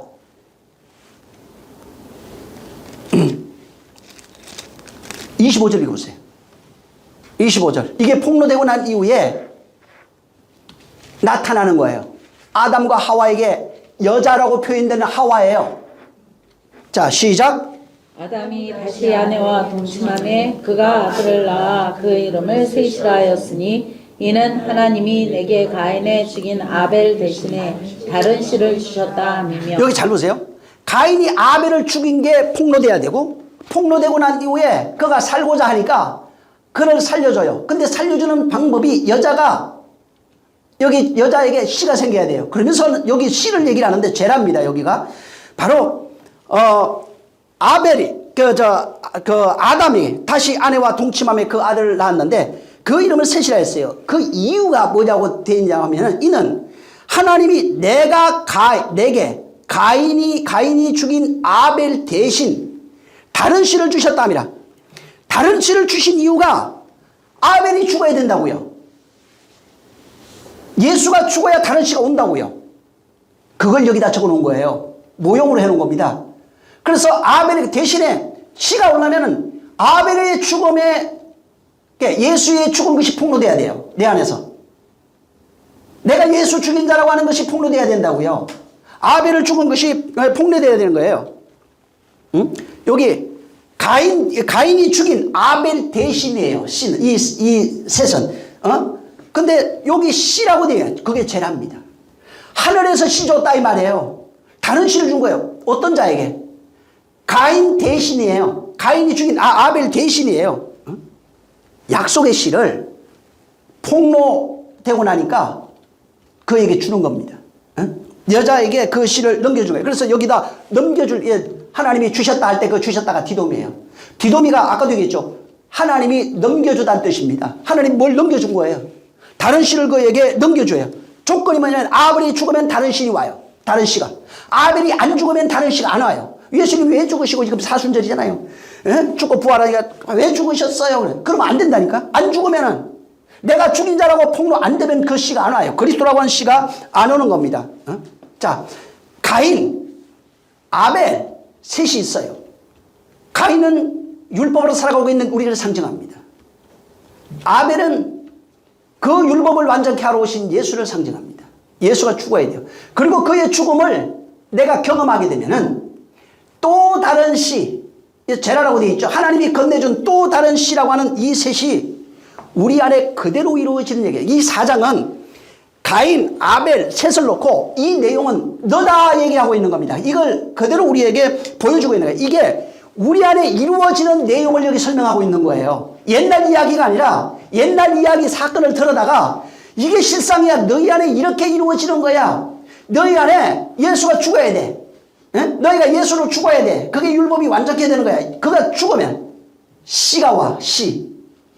그의 죽음이 너 죽임이 되면은 씨가 와. 그게 셋이에요. 다른 씨를 줬는데 그걸 그리스도라고 말하고 있는 겁니다. 그래서 바로 하나님이 아벨 대신 예수를 섬겼는데 아니요. 예수가 죽어버렸네. 그러니까 다른 씨, 그리스도라고 하는 그 씨를 우리에게 넘겨주는 겁니다. 그래서 반드시 교회에서는 내가 아벨을 죽인 자로 폭로돼야 돼요. 나 때문에 예수 죽었다는 게 폭로돼야 된다고요. 나로 율법인 나를 진리로 만들기 위해서 예수가 죽었다는 것이 폭로가 돼야 돼요. 그러면 언약의 씨가 우리 안에 들어온다는 겁니다. 근데 그 씨를 하나님이 넘겨줬다는 거예요. 어떻게 넘겨줬어요? 신약에 보니까 성령으로 넘겨줬다 이거예요. 성령으로 우리에게 넘겨준 겁니다. 그래서 율법으로 상징되어 있는 우리입니다. 가인. 자, 가인이 여기 보면 쫓겨나죠? 여기 보면 가인이 쫓겨나요. 근데 쫓겨난다는 게 모형이에요. 멀리 돌러갔다 이게 모형인데 가인은 쫓겨나고 근데 가인은 쫓겨나고 가인 대신 아벨 대신이죠. 새롭게 태어난 셋으로 살아가는 존재가 되는 거예요. 가인이라고 하는 게 쫓겨나요. 옛사람이 쫓겨난다고요. 옛사람의 죽음을 상징하는 거예요. 그래서 이 가정에는 하나님 가정에는 가인은 쫓겨나게 돼 있고 그 성전 나오죠. 그 집이라고 나와요. 쫓겨나게 돼 있고 셋이라고 하는 존재가 다시 와서 하나님이 주신 그 씨로 살아가는 그런 존재가 되는 겁니다. 기독교는 사람들이 오해하는 게 있어요. 교회 만들어 놓고 아마 건물 멋있죠. 다 해놓고. 그 다음에 여기 십자가도 갖다 놓고 다 합니다. 자, 근데 그러면서 기독교라고 하는 교회, 건물, 예배당이 있고 십자가도 있고 그 다음에 거기에 교리를 가지고 있어요. 신앙생활 매주 주일날 모이고 뭘 하고 12조하고 뭐 하고 이런 그 교리가 있어요. 근데 기독교는 그런 게 아니에요. 기독교는 그런 것이 아니라 예수 그리스도가 예수의 죽음으로 말미암아 그리스도의 씨예요. 예수 그리스도가 씨로 표현되어 있어요. 이 씨는 뭐라고 되어 있냐면 하나님이 우리 인생 가운데 인생의 어느 기점에 우리 마음에 건네주는 하나님의 씨라는 얘기예요. 근데 이 씨를 성경은 영생이다, 생명이다, 부활이다, 영광이다, 빛이다, 뭐 별의별 걸로 다 표현해 놓은 겁니다. 그래서 내 그 하나님이 건네준 씨가 아벨의 죽음을 알면은 폭로되면은 하나님이 건네주는 그 씨가 너희 마음속으로 들어온다는 것입니다. 기독교는 그거예요. 기독교는 잘 섬기는 것이 아니라 내가 가인이 돼서 아벨, 예수를 죽인 자라고 하는 것이 폭로되면 하나님이 하늘의 생명의 씨를 우리에게 건네주겠다는 얘기예요. 그게 기독교예요. 그리고 그 씨가 오면은 옛사람으로 살고 있던 모든 그 자아의 신이 되어 있던 머리를 박살내버립니다. 그리고 죽고 나면은 그 죽어가는 과정 속에서 너를 새 사람으로 만들어버리는 거예요. 그래서 바울이 옛사람, 새사람으로 그걸 바로 표현해 놓은 겁니다. 그래서 그분의 죽음이 나의 죽음이 되면 그분의 씨가 내 안에 들어와서 내가 옛사람이 그로 말미암아 죽으면 우리 안에서 우리가 보이진 않아요. 하나님이 보는데 우리 안에서 놀라운 일이 나요. 그게 뭐냐면 생명의 변화가 일어난다고요. 그 이야기가 이 밭에 기록되어 있어요. 그 씨가 들어왔을 때 일어나는 현상들이라고요. 그 씨가 일어날 때 일어나는 현상. 그래서 결과는 뭐냐면 자유와 평안, 안식이 되면은 백배결실해요. 만약에 그게 안 되면 안 되는 거예요. 그래서 그 씨를 건네받은 자들 속에 일어나는 그런 역사를 여기다가 기록해 놓은 겁니다. 본문에다가. 그래서 이게 반드시 뭐냐면 예수를 죽인 자, 아니 나 예수 모르는데 2000년 전 사람이 어떻게 나하고 아냐고. 그러면 안 되는 거예요. 내가 가인이야, 네가 가인이라고 하는 사실을 성경이 폭로하고 있는 거예요. 네가 뱀이었다고 하는 사실을 폭로하고 있는 거예요. 응? 네가 바로 아담과 하와라고 하는 사실을 폭로하고 있는 거예요. 그리고 성경에는 그런 것들, 인생의 나의 모습을 다 폭로시키면서 거기에 하나님과 우리 사이의 해결책이 나와요. 하나님으로부터 건네주시는 것이 있는 겁니다. 응? 기독교는 내가 아벨 죽인 자라고 폭로하는 게 기독교예요. 이게 폭로 안 되면 기독교 아니에요. 내가 다시 말해서 예수 죽인 자라는 것을 가르쳐주는 게 기독교라고요. 다시 말하면 예수로 내가 죽는 자라고 하는 것이 바로 그것을 가르쳐주는 게 기독교예요. 응? 예수가 죽어서 내 안에 하늘의 미랄이 돼가지고 내 안에 들어온 거예요. 바로 그가 죽어서 믿는 자 속에 들어온 거예요. 그래서 그의 죽음이 내 죽음이 되어야 된다고 그러는 겁니다. 그의 죽음이 2000년 전 사건이 되면 안 되는 거예요. 그가 나로 죽어야 돼요. 율법을 완전케 하기 위해서 죽어야 되는 겁니다. 내가 그로 죽어야 되는 겁니다. 그래야 많은 열매 맺잖아요. 언제? 내 인생 속에서 그 씨가 많은 열매 맺는 거예요. 몸밖에 아니에요. 이게 몸 안에서 그분의 씨로 바뀌어가고 있는 하늘의 존재로 바뀌어가고 있는 나의 모습, 그것을 변하라고 합니다. 바뀌어가고 있는 나의 모습을 내가 발견하게 되어 있는 거예요. 요한복음 12장을 한번 보겠습니다. 요한복음 12장 24절.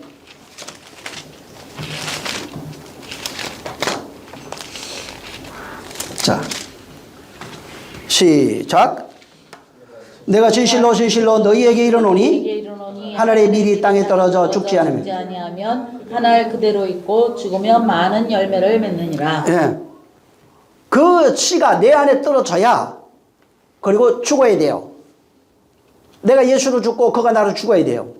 그래야 그때부터 많은 열매를 맺을 수 있는 겁니다. 이 지금 이 본문에 마태복음 13장 이건 앞으로 한 7, 8번 더 할 겁니다. 중요한 게 여기 많기 때문에 자, 천국이 나와요. 천국에 이 밭으로 표현되어 있어요.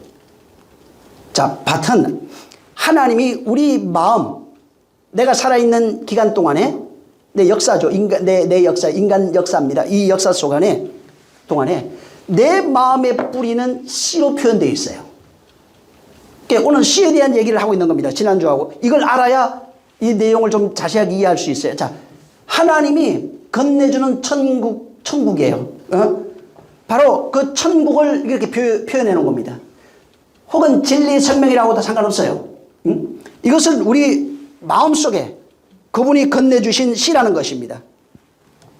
좋은 땅이 뭘 것 같아요? 좋은 땅은 여기 보면 30배, 60배, 자, 많은 결실 맺는 게 맞아요. 맞는데 사실은 60전짜리 답이에요. 좋은 땅이 뭐냐 하면은 오늘 제가 말씀드렸어요. 좋은 땅은 예수가 죽은 인생을 말해요. 예수가 죽은 인생, 예수가 죽어서 내 안에 예수가 죽었어요. 내가 걸어 죽었어요. 이게 좋은 땅이라고요. 예수가 죽지 아니한 인생은 좋은 땅이 절대로 될 수가 없어요. 그 예수가 나로 죽은 것을 아는 인생이 좋은 땅이에요. 예수의 죽음을 모르는 땅은 좋은 땅이 아니에요. 절대로 좋은 땅이 될 수가 없어요. 절대로 열매 맺을 수 없어요. 그래서 여기 보면 하늘에 밀이 떨어져 죽어야 된다고 그러죠. 그래야 많은 열매 맺어요. 자, 하늘에 밀이 떨어져 죽은 그 땅이 좋은 땅이라고요. 하늘에 밀이 떨어져 죽은 걸 몰라요. 근데 좋은 땅이 아니에요. 그럼 좋은 땅은 예수가 죽은 것을 아는 그 인생이 좋은 땅이에요. 예수가 나로 죽고 내가 예수로 죽은 것을 알고 있는 그 땅이 좋은 땅이라고요. 그래야 많은 열매 맺어요. 근데 그걸 모르면 열매 못 맺어요. 그걸 모르는 땅이 어떤 땅이면 스스로 율법적 자아로 살아가고 있는 땅들. 그가 나로 바로 죽어야 되는 겁니다. 만약에 예수가 안 죽어 있어요. 자, 잘 보세요. 예수가 안 죽었어요. 좋은 땅은 예수가 죽은 땅이라고 그랬잖아요. 그래야 건네주는 씨가, 그리스도의 씨가 있어요. 근데 나쁜 땅이에요. 예수님 안 죽었어요. 자, 예수가 안 죽고 살아있으면 어떻게 되냐면은 바로 예수는 율법으로 오셨잖아요. 율법이 뭐라고 되어 있나요? 성경에. 나를 고소하는 자입니다. 성경 잘 보세요. 율법이 전부 다 나를 고소하고 있고 책망하고 있고 저주하고 있어요. 만약에 율법이 안 죽었어요. 예수가 자 살아있어요. 그러면 예수는 나를 심판하는 존재로 존재하고 있는 거예요. 나를 고소하는 존재로 존재하고 있는 거예요. 예수는 율법을 완전히 하러 왔잖아요. 근데 안 죽었어요. 안 죽으면은 율법이 죽어야 완전하게 돼요. 율법이 완전하게 되는 방법은 죽음이라고 얘기했죠, 아까도. 근데 율법이 안 죽었어요. 예수가 안 죽어요. 안 죽었으면은 예수는 끊임없이 나를 고소할 수밖에 없어요. 내가 예수 앞에 서 있는 한은 나는 죽어요. 왜 죽느냐? 그가 나를 고소해요. 율법으로 나를 심판해요. 율법으로 나를 정죄한다고요. 율법으로 나를 죽이는 거예요. 그래서 그렇게 율법이 죽지 아니한 모습을 구약에 뱀으로 표현해놓고 사단으로 해놓고 마귀로 해놓은 거예요. 그래서 율법이 죽지 않았어요. 완전케 되지 못했어요. 그러면 율법이 나를 대적하는 자가 돼요. 사단이 된다고요. 마귀가 이간하는 자가 된다고요. 그 율법이 나를 정죄하고 심판하는 대적자가 된다고요. 율법이 안 죽은 자는, 다시 말해서 예수가 안 죽어 있어요. 신이 막 거룩한 척하고 예수님이 안 죽었어요. 왜 죽으셨나니까? 그러면 큰일 난다니까. 그러면은 예수님이 안 죽고 나를 대적하는 자로 있고 심판하는 자로. 왜? 율법은 죄를 찾아내가지고 끝까지 추적해서 정죄하니까. 응? 그래서 자, 예수가 죽었느냐 안 죽었느냐는 엄청나게 중요한 겁니다. 예수가 안 죽었으면 내 일생 역사하는 동안에, 내가 살아있는 동안에 끊임없이 나를 대적하게 돼 있고 고소하게 돼 있고 정죄하게 돼 있고 심판하게 돼 있고 나를 죽이게 돼 있어요. 자, 근데 본문에 뭐라고 그랬어요? 예수가 죽으니까 많은 열매 맺어요. 자, 어떤 거 할 거예요?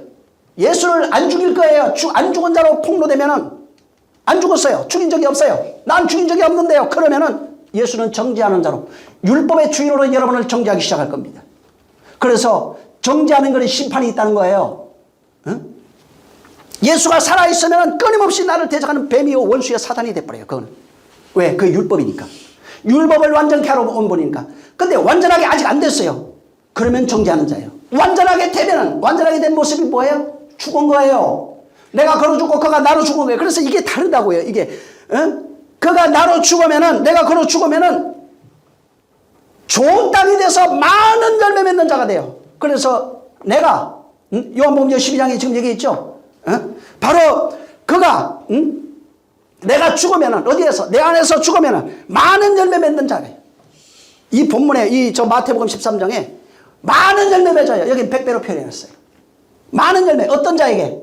좋은 땅에게. 좋은 땅이 뭐예요? 예수가 죽은 자를 아는 거예요. 그가 나로 죽고 내가 걸어 죽은 자를 아는 거예요. 이렇게 죽은 것을 아는 게 좋은 땅이에요. 좋은 땅이 되면 뭐가 돼요? 많은 열매 맺는다. 나쁜 땅은 많은 열매 못 맺어요. 여러분 진짜 잘 알아야 돼요. 이거 굉장히 중요한 얘기예요. 이거 알아야 또 다음에 얘기할 수 있어요. 예수가 안 죽으면 큰일 납니다. 예수가 안 죽어 있으면 살아있어요. 내 앞에. 그러면은 여러분은 영원히 정죄받아요. 자유가 될 수 없어요. 심판받고 그분이 뱀으로 나를 끊임없이 고소합니다. 나를 물기 시작해요. 그래서 뱀이 뭐예요? 무는 걸로 나와요. 나 죽을 때까지 쫓아다니면서 물어요. 소리 소문 없이 나가와서 물어요. 근데 내가 죽으면은 내가 그를 죽인 자로 폭로됐어요. 그가 나로 죽고 내가 그로 죽으면은 그분이 그래요. 내가 너희 안에 죽으면 내가 많은 열매 맺을 거야. 어디에서 죽어야 돼요? 밖에서 아니라 내 안에 죽으면은 내 안에서 많은 열매를 맺게 할 거라는 겁니다. 그러면서 이 본문에 땅 4개를 얘기를 했습니다. 땅 4개를 얘기를 하면서 좋은 땅이 뭐예요? 예수가 죽은 땅이야. 그 얘기하고 있는 겁니다.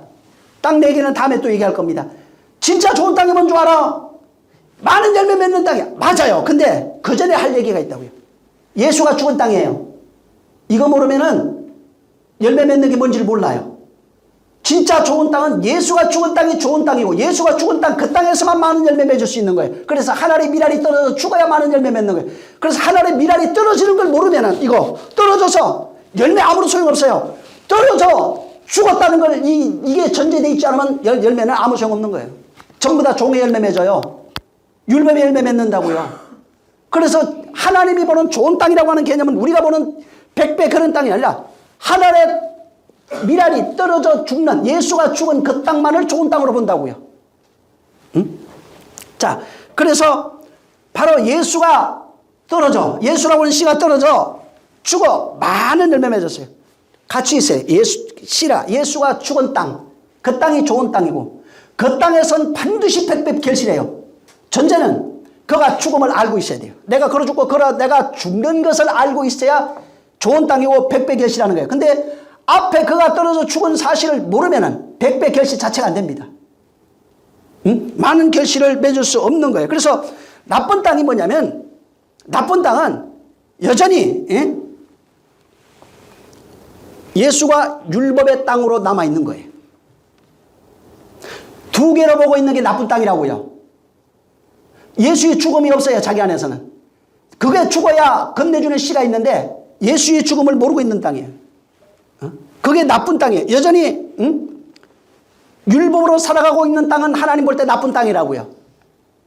여기는 열매가 없어요. 전도하고 못하고 이 문제가 아니라고요. 열매는 내가 열매라고요. 내 안에 새 사람이 살아나야 돼요. 건네주신 그 씨로 말미암아 살아나야 돼. 그런데 건네줬는데 씨가 안 죽어. 그러면 나쁜 땅이에요. 좋은 땅은 하나님이 건네준 예수라는 씨가 우리 안에 죽어요. 그리고 죽어서 내가 예수로 바뀌어버리는 거예요. 내 자아의 신, 그 머리가 박살나고 그리스도로 내가 살아가는 존재가 되는 겁니다. 그러면은 그 좋은 땅에서만, 그 하늘의 씨, 이 땅의 씨가 아니에요. 하늘에서 건네준 그리스도의 씨로 말미암아 그 씨가 30배, 60배, 100배예요. 우리의 행위를 말하는 게 아니에요. 하늘에서 건네준 생명의 씨가 30배, 60배, 100배 한다는 얘기입니다. 어떤 땅에서만 그러냐? 좋은 땅에서만. 좋은 땅이 뭐냐면 예수가 죽은 땅을 알고 있는 땅. 예수가 나로 죽고 내가 걸어 죽은 그 땅. 그 땅을 말하는 겁니다. 그래서 이 땅에서 땅에 대해서는 다음 주에 얘기하겠습니다. 다음 주에 4가지가 나와요. 이것은 다음 주에 얘기할 거예요. 정말 이 좋은 땅, 하나님이 보시는 내가 좋은 땅인가? 30배, 60배 전도를 얘기를 하는 게 아니에요. 오늘 지금 이게 진짜 잘못된 거예요. 전도해갖고 막 많은 사람 했습니다. 이게 100배. 그게 좋은 땅이 아니라고요. 그게 율법이에요. 그런 게. 내 안에 30배, 60배, 100배가 없는 것은 밖으로 해마도 아무 소용없어요. 내 안에 그런 것이 있고 밖으로 전도가 많이라고 하는 거 괜찮아요. 그거 정말 좋은 거예요. 근데 속은 다 죽어 있는데 정말 좋은 땅 되시기를 예수님으로 축원합니다. 좋은 땅, 예수가 죽은 걸 아는 것이 좋은 땅이야. 이런 사실이 내 안에 점거돼야 돼요. 기도하겠습니다. 하나님 아버지 감사합니다. 사랑하는 자들 좋은 땅, 하늘의 미랄이 떨어져 죽어서 많은 열매 맺는 그런 좋은 땅이 되게 하여 주시옵소서. 성령이 함께 하시기를 원하며 예수 이름으로 축복하고 기도했습니다. 아멘. 하늘에 계신 우리 아버지여, 이름이 거룩히 여김을 받으시오며 나라에 임하옵시며 뜻이 하늘에서 이룬 것 같이 땅에서도 이루어지리이다. 오늘날 우리에게 일용할 양식을 주옵시고 우리가 우리에게 죄진 자를 사하여 준 것 같이 우리의 죄를 사하여 주옵시고 우리를 시험에 들게 하지 마옵시고 다만 악에서 구하옵소서. 나라와 권세와 영광이 아버지께 영원히 있사옵나이다. 아멘. 감사합니다. 하나님 축복하셔서 큰 은혜와 능력으로 인도하시고 하나님의 행복과 기쁨 충만케 하여 주시옵소서. 주의 평안이 있게 도와 주시옵소서. 자, 우리 모든 영광 하나님께 드리겠습니다. 수고 많이 하셨습니다.